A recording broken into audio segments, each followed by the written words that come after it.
los mocos? Bueno, resulta que hay un investigador, divulgador, por cierto, que se preguntó eso en una de sus últimas publicaciones, que son los mocos y otras cosas esas preguntas raras que se hace de vez en cuando. Él es quien nos acompaña en esta próxima presentación en Ciencia Sin Ficción. Reconocido bioquímico, doctor en biología celular y molecular de la Pontificia Universidad Católica de Chile. Autor de exitosos libros de divulgación científica como La Ciencia Pop 1 y 2, premiado además por la Sociedad de Biología Celular de Chile y la Sociedad Bioquímica de Chile. Conductor del espacio televisivo Ciencia Sin Ficción en la televisión. Y bueno, ya saben, sus libros están disponibles, hay un stand acá afuera y por cierto los va a estar también firmando en esta jornada. ¿Está listo para subir al escenario? Quiero pedirles que le demos un aplauso. La charla se llama Virus, Vacas y Vacunas. Es Gabriel León quien está junto a nosotros esta mañana en Ciencia Sin Ficción.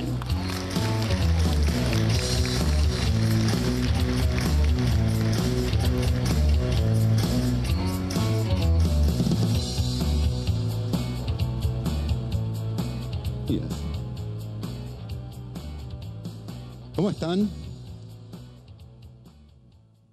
¿Tienen sueño? No, yo sí. Entonces ahora vamos a cerrar los ojos por 40 minutos.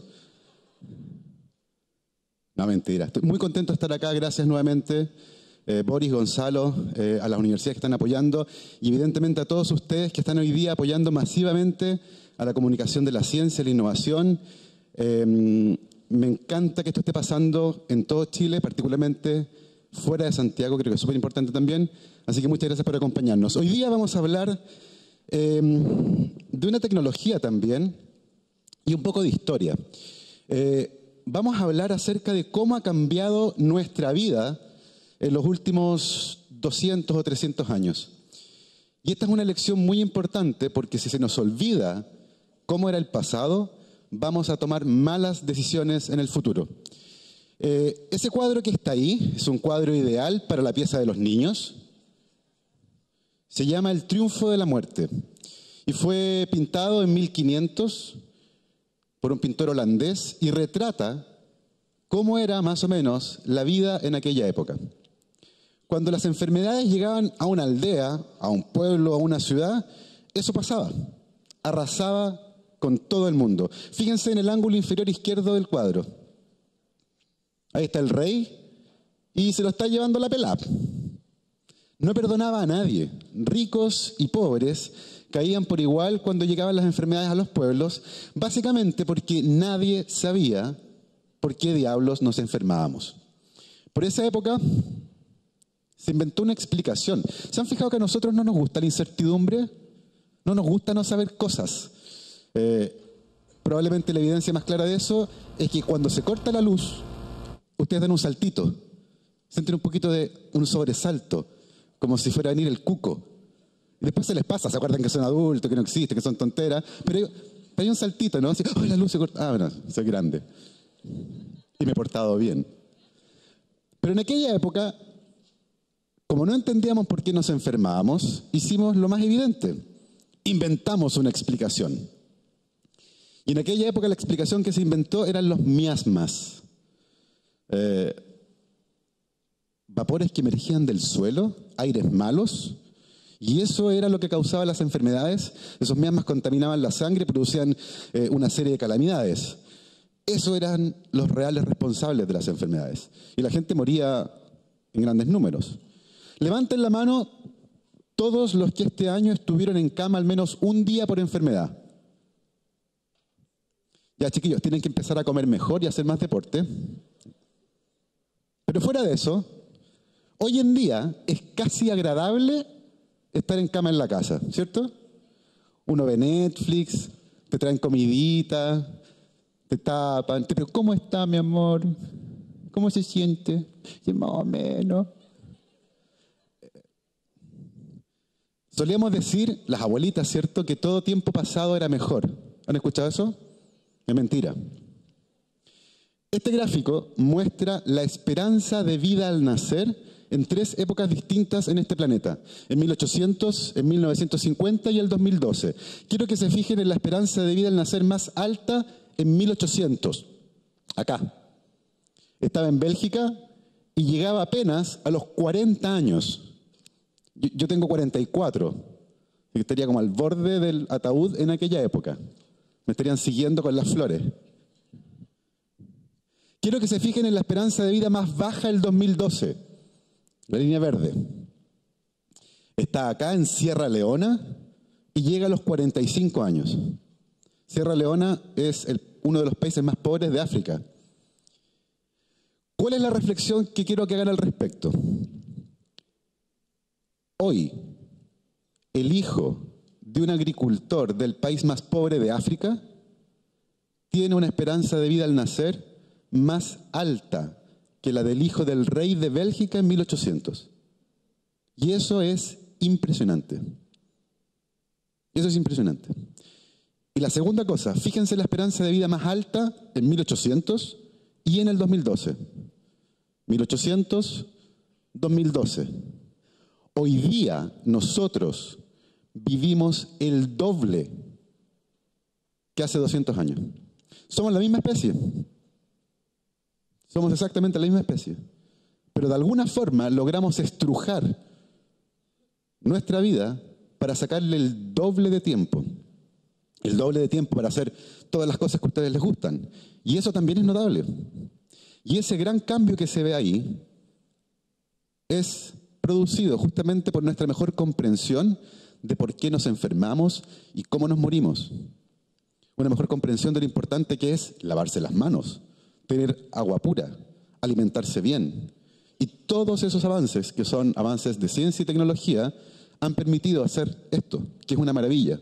Tienen el doble de tiempo hoy día que hace 200 años para hacer las cosas que a ustedes les gustan. Este es fotográfico brutal. En 1800, casi la mitad de los niños moría antes de cumplir 5 años. Por eso antes la gente tenía 15 hijos. Eran el respaldo. En muchas partes de Europa, a las guaguas no las bautizaban. No les ponían nombre para no encariñarse. Sencillamente se referían a la guagua. Oye, ¿cómo está la guagua? No, se murió. Ah, bueno. Ustedes se ríen, pero es verdad. Bueno, y hubo un momento en que cambió esto y a la gente se le empezaron a acumular los hijos. Por eso alguno de ustedes probablemente tiene familia donde tiene 15 tíos, no sé. Además no había televisión. Hola, no, Netflix. Hoy día, fíjense, el 3% de los niños muere antes de cumplir 5 años. Hoy la muerte de un hijo en una familia es una gran tragedia, pero antiguamente las personas estaban súper habituadas a que eso ocurriera. Ha cambiado brutalmente nuestra forma de vivir gracias a la mejor comprensión de por qué nos enfermamos y por qué nos morimos. Y como les dije, antiguamente, como no sabíamos, inventamos una respuesta. Y eso eran los miasmas, en este caso personificado como este personaje que está aquí, que navegaba por el río Támesis en Londres e iba sembrando la muerte. Entre esas, probablemente en aquella época, una de las más letales que había era la peste negra, la peste bubónica. Y la peste bubónica generó a estos personajes que están aquí, que existieron, se llamaban los médicos de la plaga. Eran personas que decían poder mejorar a la gente que se contagiaba de peste bubónica.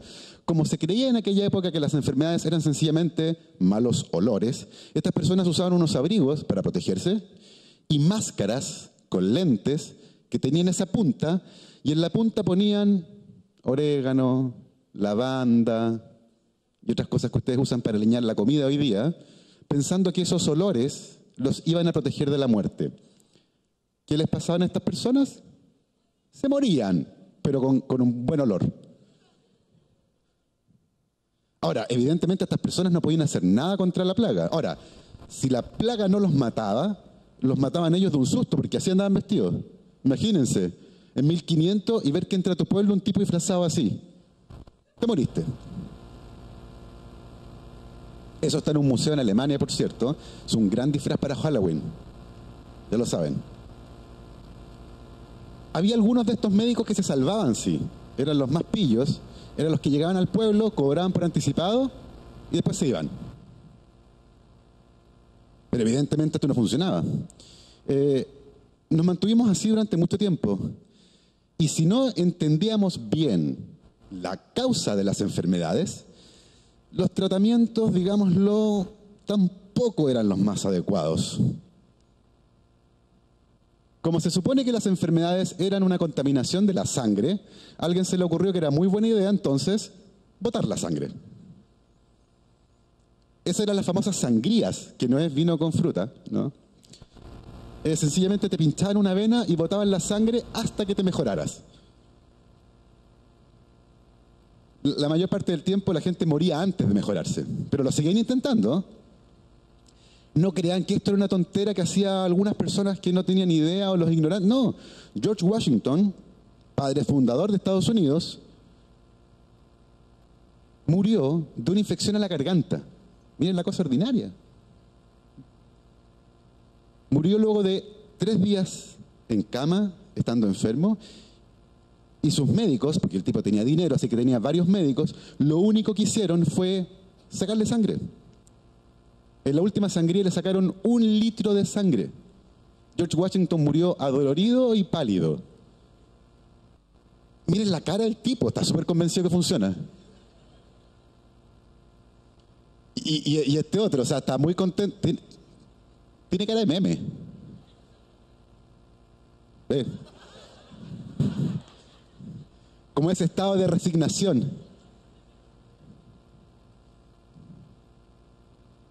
Y eso era lo mejor que les podía pasar, porque si les salía algo en la cabeza o empezaban con ideas raras, les agujereaban el cráneo para sacarle los espíritus de la cabeza. Al aire libre, por supuesto. Miren ese pobre, miren esta escena, es notable. De partida, ella con un libro en la cabeza. Así como diciendo, ¿qué estáis haciendo, hombre? De hecho, ese también está diciendo, ¿cómo se te ocurre? Y está acá, no, aquí, tranquilo, abriéndole el cráneo a este sujeto. Y también tiene cara de meme.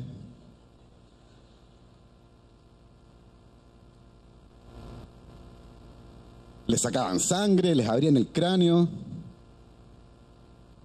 Les hacían eso.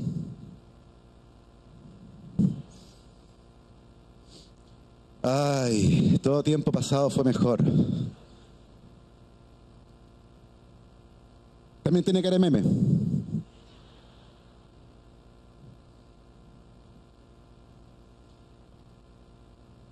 Espero haberlos convencido que enfermarse hace 200 años atrás no era como hoy, ¿cierto?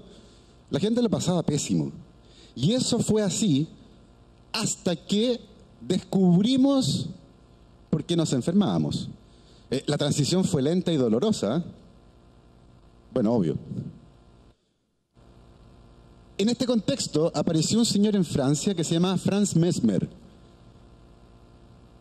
Y introdujo una terapia revolucionaria. Como se llamaba Mesmer, le llamó mesmerismo, obvio. Es una creatividad desbordante. Franz Mesmer dijo que nosotros, todos, emanamos una energía y que él podía percibir esa energía y la podía manipular para mejorar a la gente sin tocarla, sin sacarle sangre, sin abrirle el cráneo, sin hacerle eso. Y esa terapia, el mesmerismo, en París se convirtió en un tremendo negocio porque la gente no quería que le abrieran el cráneo, le sacaran sangre, le metieran cosas por el trasero. Así que mejor contrataban al médico que no los tocaba. La terapia llegó a oídos del rey Luis XVI, que era un tipo inteligente, y le explicaron esta historia. Hay un médico que te cura sin tocarte. Y el rey dijo, no lo sé, Rick. Yo creo que es falso. Voy a llamar a mis amigos expertos en ciencia. Llamó a Lavoisier, el químico, a de Jussieu, el botánico, y a un señor que se llamaba Benjamin Franklin, científico que era embajador de Estados Unidos en Francia. Armó un Dream Team de científicos que evaluaron el mesmerismo y después de varios meses estudiándolo, sacaron su conclusión. Basura. Ese fue el fin del mesmerismo. Seguíamos sin entender muy bien por qué nos enfermábamos, seguíamos con estos tratamientos que eran brutales, hasta que pasó algo impresionante. Una epidemia de cólera en Londres. Y esa epidemia de cólera cambió la historia de nuestra comprensión de las enfermedades, gracias a un héroe Jon Snow, no ese Jon Snow, a este Jon Snow, que es igual de guapo. Son iguales. Idénticos. Bueno, este señor que está aquí, Jon Snow, que es el padre de la epidemiología, se le ocurrió algo notable. Georreferenció los casos de cólera. Marcó en un mapa dónde vivían las personas que se habían enfermado de cólera. Ahí está el mapa. Cada cuadrito negro es el lugar donde vivía una de estas personas. Fíjense que se agrupan. Y al centro de esta agrupación, justo ahí,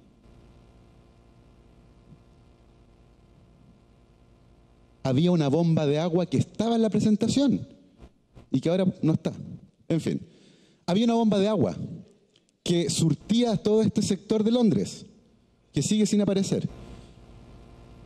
Y este señor fue donde las autoridades les dijo: señores, creo que esa fuente de agua es la que está produciendo la epidemia de cólera. No son los miasmas, no son los espíritus, no es el mal de ojo, hay algo en el agua. En esa época, los políticos escuchaban a los científicos y cerraron la bomba de agua. ¿Qué pasó? Se acabó la epidemia de cólera. Jon Snow, usando estos datos, logró demostrar que el origen de la enfermedad era uno en particular. Actualmente esa fuente de agua ya no existe, se remodeló la calle, pero pusieron una réplica para acordarse de cómo era la vida en aquella época. A una cuadra de ahí hay un bar que se llama Cólera. No, mentira, se llama Jon Snow. ¿Quién entraría a un bar que se llame Cólera? Bueno, esto fue, en parte, lo que permitió empezar a entender las enfermedades, lo que se consolidó con el trabajo de estos dos señores, uno francés, el otro alemán, Louis Pasteur y Robert Koch. Estas dos personas dijeron, a través de sus investigaciones, en 1850, que en realidad no eran los miasmas lo que nos enfermaba, sino que pequeños animalitos minúsculos que nadie puede ver. ¿Qué creen que la gente pensó de eso? Una locura. Era casi tan estúpido como los miasmas, pero tenían razón. Virus y bacterias son los microorganismos que nos enferman. Y a través de experimentos muy cuidadosos y detallados, ellos lo demostraron. Y eso cambió para siempre nuestra comprensión y nuestra forma de enfrentar las enfermedades. Como esa que está aquí, eso es un virus, es una fotografía de microscopía electrónica que muestra el virus de la viruela. Levanten la mano todos los que han tenido viruela. Ok, se van a llevar una gran sorpresa. La viruela no existe hace 40 años. La última persona que tuvo viruela fue en 1978. Los que pensaron que tenían viruela, les quiero contar lo que era la viruela. Ahí hay un caso, esa es la momia del rey Ramsés V. Se nota un poquitito, pero no se nota muy bien. En esta foto creo que se nota mejor. Eso es viruela. Ah, ¿tuvieron eso? No.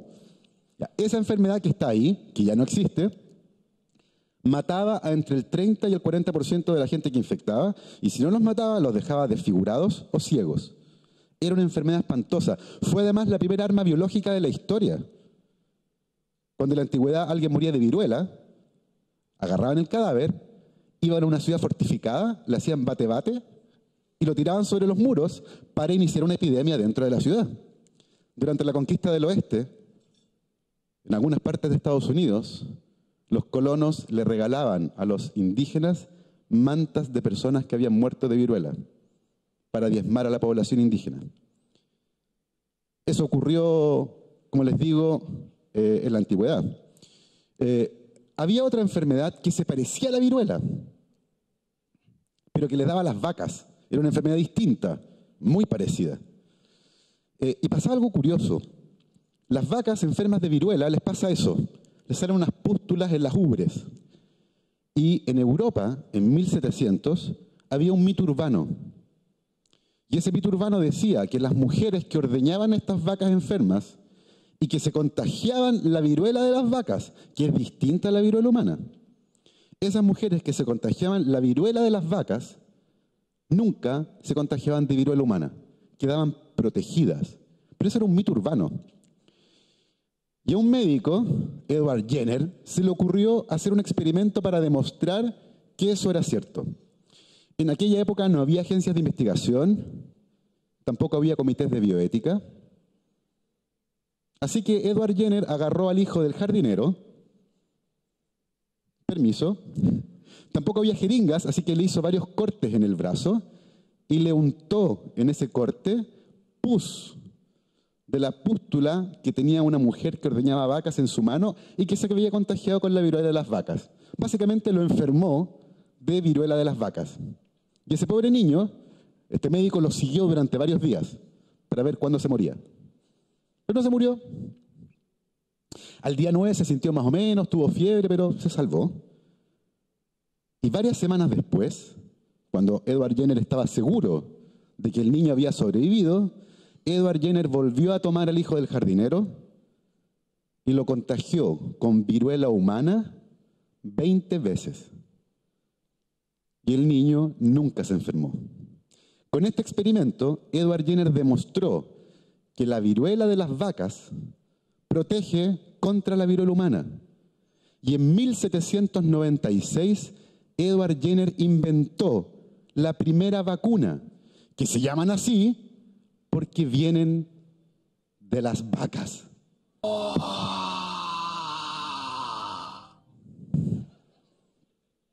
Ahí está el origen del nombre.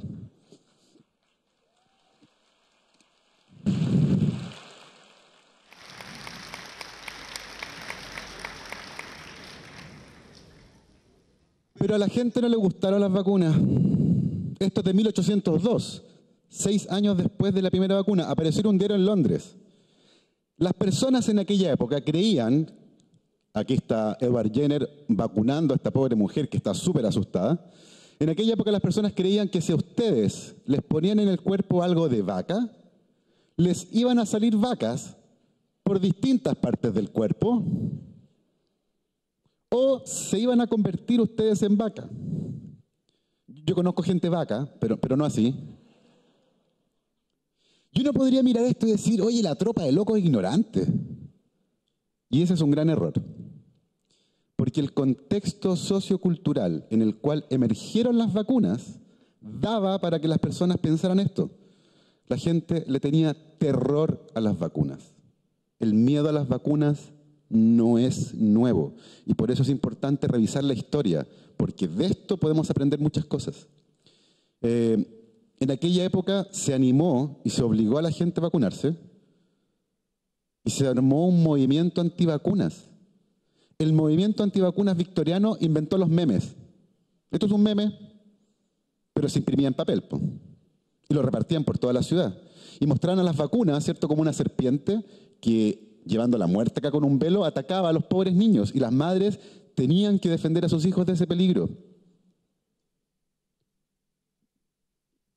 El movimiento antivacunas victoriano fue tremendamente revolucionario. Inventaron canciones, mandaban cartas y postales. Básicamente inventaron las cadenas de WhatsApp, pero por correo, llevando este mensaje. Sin embargo, nunca nadie vio una vaca salirle por el trasero a otra persona, pero todo el mundo vio a alguien morir de viruela. Y pasa otra cosa. La viruela es una enfermedad exclusiva de los seres humanos, no le da a ningún otro animal. Y por lo tanto, a un científico soviético se le ocurrió que si vacunamos a todo el mundo, el virus de la viruela no va a tener dónde vivir y la enfermedad se va a erradicar. Y en 1966 comenzó una campaña mundial de vacunación contra la viruela. Para animar a que la gente se vacunara, se pusieron fotos como esta. Esto es en Nueva York. Y el mensaje era muy claro. Si usted no se vacuna, esto es lo que le puede pasar. Evidentemente todas las personas se vacunaron y finalmente en 1980 la Organización Mundial para la Salud declaró oficialmente erradicada a la viruela. Esta fotografía es de aquel momento. Eso que están viendo ahí, eso es un científico feliz. Así se ven. También tiene cara de meme, pero no lo voy a poner. Eliminamos una enfermedad de la faz de este planeta. Es impresionante. No la eliminamos totalmente. Se nos ocurrió una muy mala idea. Guardamos muestras. En Estados Unidos y en la Unión Soviética.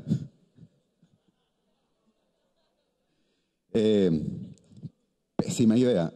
Una vez, hace varios años en Estados Unidos, una persona estaba ordenando un freezer de un laboratorio medio abandonado y abre un cajón y sale una caja con viruela.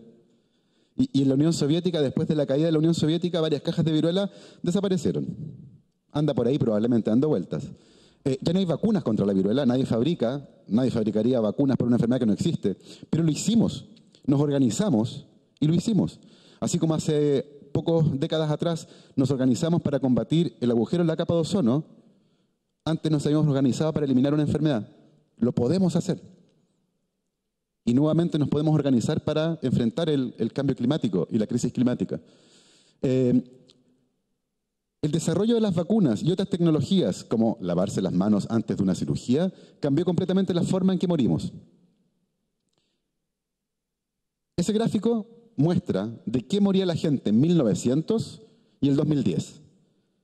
Es un gráfico que está hecho por muertes cada 100.000 personas. Primera cosa importante, antes moría el doble de gente que ahora. Obvio, cada 100.000 habitantes.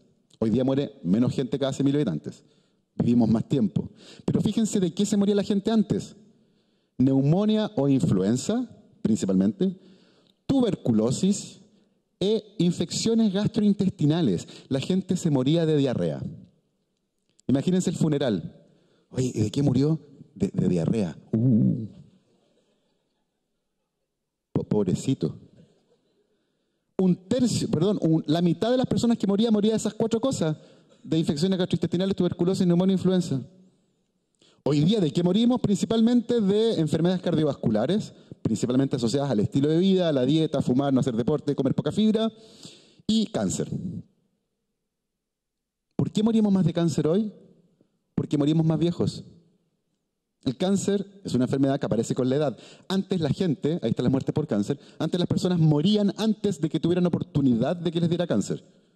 Porque moríamos jóvenes. Por eso hoy día también hay más Alzheimer, más Parkinson, que son enfermedades neurodegenerativas que se asocian a la edad. Entre más vivimos, morimos de otras cosas distintas. Este cambio que está acá representan los avances en ciencia y tecnología. Morimos menos y morimos de otras cosas. Ya no morimos casi de esto que son infecciones. Esto es una enfermedad completamente prevenible. La mayor parte de los cánceres también. Y de hecho hoy hay una vacuna que puede proteger contra un tipo de cáncer, que es la vacuna contra el virus del papiloma humano. Nos morimos de otras cosas hoy día.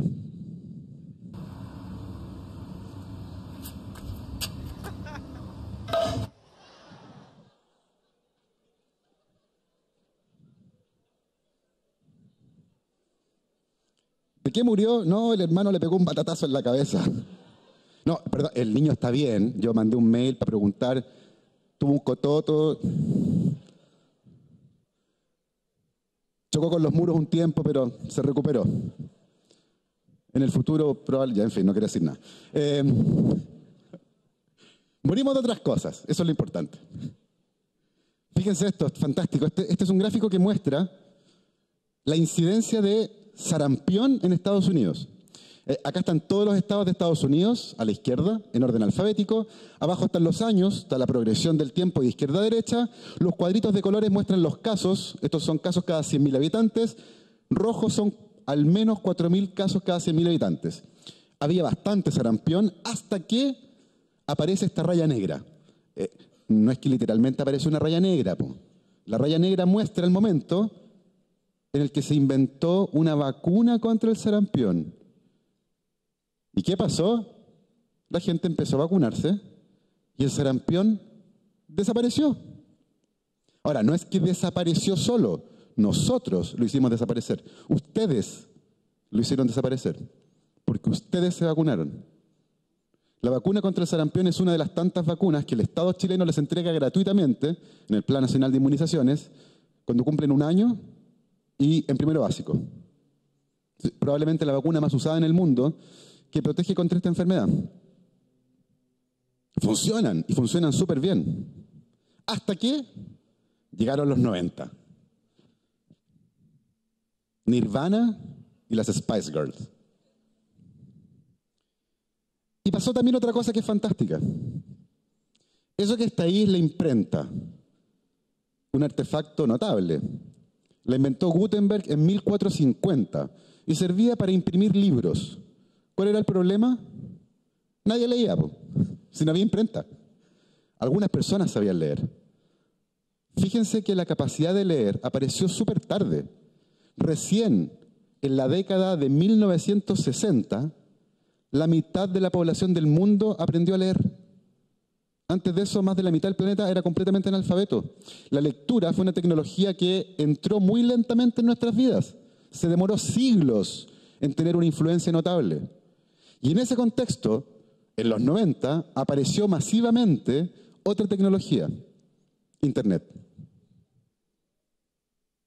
Una tecnología que es maravillosa, que democratizó el acceso a la información, o a la desinformación también.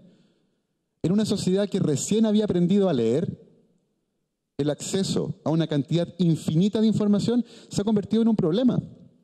Porque si ustedes no saben absolutamente nada de algo y lo buscan en Internet, ¿cómo saben si lo que leen es cierto? Si no saben nada al respecto, no saben. Y sin embargo lo hacemos todo el tiempo. La mayor parte de las personas cuando busca algo en Google no pasa de la primera página. Generalmente buscan hasta que encuentran a alguien más que opina lo mismo que ellos. Porque nos encanta tener la razón. Y esto se ha convertido en un problema porque permite diseminar información que es falsa. Información que es confusa y que puede generar problemas graves. Y en ese contexto apareció este señor, que es otro médico inglés, pero a diferencia de Edward Jenner, que fue el médico que inventó la primera vacuna, este médico, que se llama Andrew Wakefield, asesinó a una vacuna. Este señor publicó un estudio el año 1998 que sugería que la vacuna contra el sarampión podía producir autismo. Lo hizo en un estudio con 12 niños, un estudio muy, muy pequeñito, pero fue publicado en una revista muy prestigiosa y los resultados se dieron a conocer en una conferencia de prensa que fue muy difundida. Y cuando la gente vio esto, sintió pánico y dejaron de vacunar a sus hijos. En Inglaterra murieron niños de sarampión porque los padres dejaron de vacunarlos por culpa de ese señor. En paralelo apareció otro estudio en el que se analizaron cientos de miles de casos y la conclusión de los investigadores fue que no había ninguna relación entre la vacuna contra el sarampión y el autismo.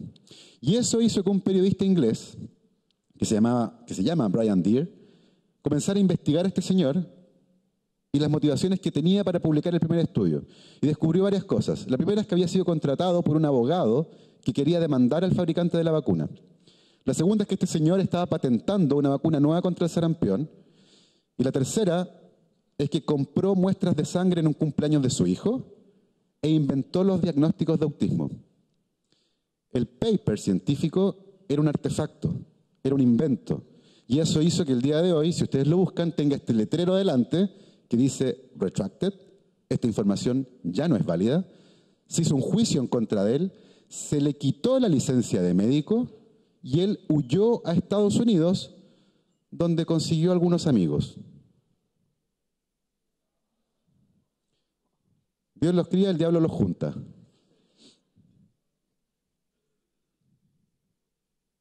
No se nos puede olvidar cómo era el pasado, porque eso va a garantizar, como les decía, el futuro.